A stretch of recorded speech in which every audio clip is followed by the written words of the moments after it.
my biggest purchase. Yeah. Personally. Personally, yeah. Jeez, my biggest purchase was getting a property, getting a car. Yeah. That was like a big purchase and buying a good holiday. What have been what have been your lowest moments in business? The lowest moments is sleeping in my studio, waking up at 5 a.m. in the morning because I knew that the securities are changing shifts. So when this guy, I need to leave before this guy leaves, before the other one comes in. But when this guy comes in, I walk in I'm like, hey, Sanmonani, like I just arrived. So that was my lowest moment, sleeping in my couch in the studio. Yeah. Damn. Where are we going to see Tshepo Jeans in the next 10 years? Next 10 years, bro, we're taking over Africa, we're taking over the world. It's inspiring, it's exciting. We want to go to UK, want to go to Europe. I think there's a beautiful market for us in there. Already started something in Amsterdam. Yeah. So want to grow that part of the world, but also impacting Africa in a crazy way,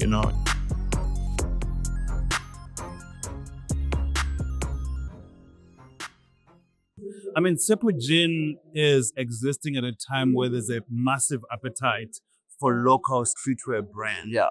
How are you feeling about the current market, South African market appetite, rather? Hey, bro, 10 years ago, it wasn't existing. It was there, but it wasn't existing. Yeah. It's you can only see when you only now we're reaping the rewards of being patient, Yeah. of being intentional, of being clear that we want to be these local brands, we want to be African, we want to be the best in the world. For me, I was saying to my team the other day that when people talk about our brands, they shouldn't say Africa first. They should say, wow, beautiful design, beautiful quality, and then wow, it's from Africa. We shouldn't leave that it's African only. So right now the market is bubbling because a lot of us have been intentionally pushing it out there, and there's a lot of South Africans who've been supporting us and fighting battles for us in places that we're not in. Tshepo, you have literally built one of the most prominent denim jean brands on the continent. What has that taken for you? Jeez, it's taken my life. I almost died doing this thing. But I think most importantly, it has taken me being aware of what's happening, always reminding myself, what am I doing? Why? Always reminding myself the why. I think it has been the most important thing that has played a role in building this brand. For it to impact as many lives, for me, it's a blessing. Yeah. From a scaling point of view, where is Tshepo Jeans right now? Right now, scaling, our online is doing amazing. We've got 2 stores, Hyde Park and reopening up Center City. We've got our home, Victoria Yards, where we sit. We're looking at opening other branches in the country, but I don't want to open up too many stores at the moment. I want to open 2 or 3 more stores. Then we build from there, build a community, build people. We want to build a long-lasting brand. I don't want to build a brand on hype. Yeah. Because that's what I've seen has messed up a lot of brands. You get hyped up, you make millions and millions, and then after 5 years, you're no longer relevant. So I want to build something that's going to be relevant and stay for the next 100 years. And that's a hard thing to do. Yeah. Tshepo, you sound measured. Yeah. At a time where, to your point, hype is a big thing. So if you look at a lot of South African brands, a lot of brands have had 30, 40, 50 branches. And you're saying, actually, e-commerce is doing very well. I want to leverage off this. But why do you come across as measured? And I appreciate that from a business point of view, because I think it's very easy to say we got 50, 100 branches, which is what we're not seeing with other international brands. Other international brands seem to be more measured than local brands. Where's the disconnection there? I think for me, I can only speak for myself, right? I understand what I'm trying to build. Yeah. I know why I'm building it. I know, I'm not building it to sell it tomorrow. Yeah. I'm building it to build value for the next 100 years. Yeah. And if it pays me tomorrow, that's amazing. But I'm building it for the next 100 years so it can have a strong foundation. Yeah. And I've looked at history. History repeats itself too. If you go with hype, you know what hype happens. Then people treat bubblegum is like a song that's hyped up. And then after 10 years, when you listen to it, you're like, not really. Not really. You know what I mean? I want to be in Kalagata. when you Timeless. timeless, so that's what I'm building, a timeless brand. And building a timeless brand requires a lot of strong foundation. However, I'm not saying we shouldn't take advantage of the opportunities that are there to open up and expand. Yeah. We need to be the kings of our own country. We need to be an authority in denim in our country, Yeah. and that's what we're working towards. And people will see it. Like the most important thing, we need to build a proper solid fan base of people who want to come in every month, or if not 4 times a month, come and support. So for me, that's what's important, not like to just expand everywhere else, but like to building something that's going to be sustainable. So if I like that you mentioned e-commerce, because I think e-commerce is at its peak right now. It's massive boom. Why is it important to leverage off e-commerce for a retail business? And I started my brand online, so online has always been my lower hanging fruit. Yeah. And online is going to be our target because it opens up to a world where, in places where we could never reach physically. Yeah. If I could get to Gauteng, Maputo, Zimbabwe, Bulawayo, Nigeria, Lagos, with just one store, and it has a massive audience. Yeah. And it's how you use it.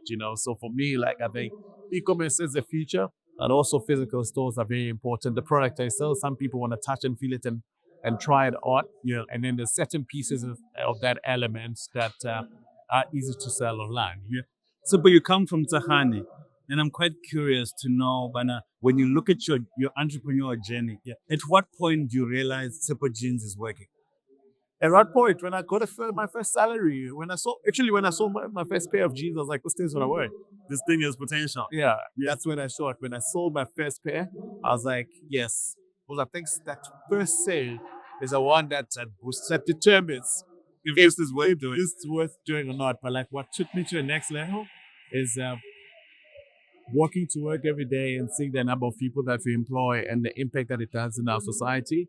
I think for me, that's the most beautiful thing. It reminds me that this is actually working. Yeah.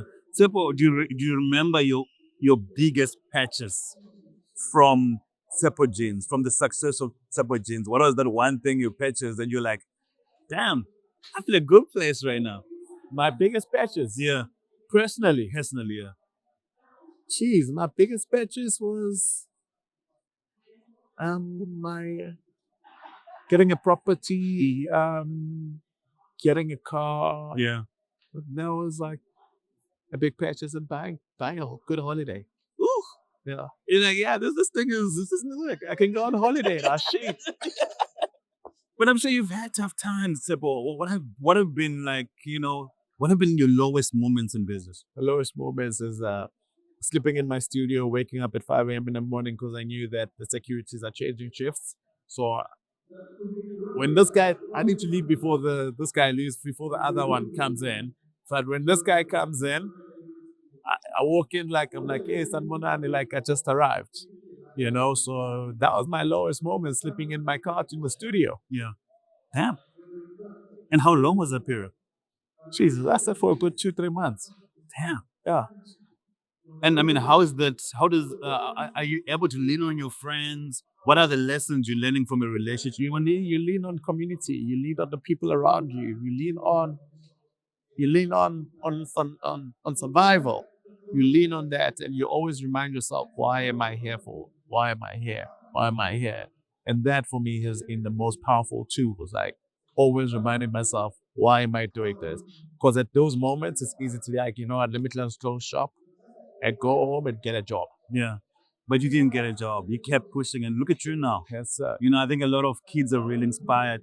See you share your story about how you have been able to build this really beautiful, awesome brand. And I think you've done extremely well for yourself. What message would you like to leave with the young people who are attending Swamping Cast Entrepreneurs Conference today? I think that one, this guy Tshepo was speaking to, he reminded me of something that I really took to heart when I had to decide again if I'm going to do this jeans thing. And it was clarity, man. There's nothing that moves you fast like clarity. If you're clear on what you want to do, if you're clear from what you want to achieve. Be clear. Your clarity is a great place. Clarity is speed. So one thing that I would love people to know is like, young people who are entrepreneurs, they must be clear what they want. Yeah. When I look at you right now, the one trait that's really stands out for me is measure. You're very measured. I think it's a very key trait in business because it opens up for sustainability. And I think I really like that. Where are we going to see Tshepo Jeans in the next 10 years? Next 10 years, bro, we're taking over Africa. We're taking over the world. It's inspiring. It's exciting. We want to go to UK. Want to go to Europe. I think there's a beautiful market for us in there. Already started something in Amsterdam. Yeah. So want to grow that part of the world, but also like impacting Africa in a crazy way. Impacting Africa. I mean, the world is our oyster. Everybody wants to own a piece of Africa. For sure. Is this a big name? My logo. Yeah, logo. But is it for sale? It's just not for sale. It's just for me. Really, man? Yeah. Dope. Yeah, like, Tell us, I know you've shared a bit about the logo. So 3 women in my life: my mom, my aunt, and my grandmother. These are the people who held it down. This wasn't always part of your logo. When do you embrace this? In 2018, 2019. Please summarize the quick story about how we get to this logo. We got through this by an amazing artist, Ayana Mabulu, who gifted me this, who said to me, the people in your life, your mom, your aunt, are the ones who embraced you as a king. And anyone who wears Tshepo Jeans is royalty. Anyone who wears Tshepo Jeans is wearing a piece of the God's game. And then we just that was higher in the reception. How's been the reception? After that, it's been crazy. They did this because you were text-based. Your logo was text-based. Yeah. Now there's an abstract, and it's a deep abstract. Then it just went like, oh man, beautiful. Started selling more jeans afterwards. Yeah, that's crazy. Eh? It's crazy, man. But beautiful, brother. How can people support Tshepo Jeans? We're available in Sandton City. We're opening our store on the 15th of September. Next month. We are available at Hyde Park. We're also available online. You can just go to tshepo.shop or just find us on social media at Tshepo Jeans. Yeah. Thank you so much, brother. Much appreciate the time. And really, this is beautiful. I love what you do. Man, thank you so much for coming to this Standard Bank Kasi Entrepreneur Summit. How are you feeling connecting with the township economy today? I mean,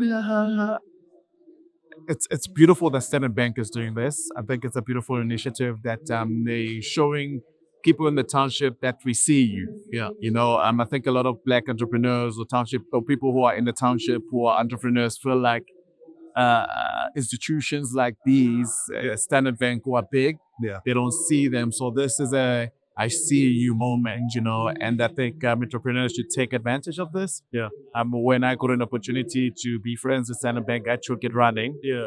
And I still maintain that relationship even like 6 years down the line. Yeah. So I think this is like such an important, a beautiful moment for me to be invited as a keynote speaker and to inspire other people with my story.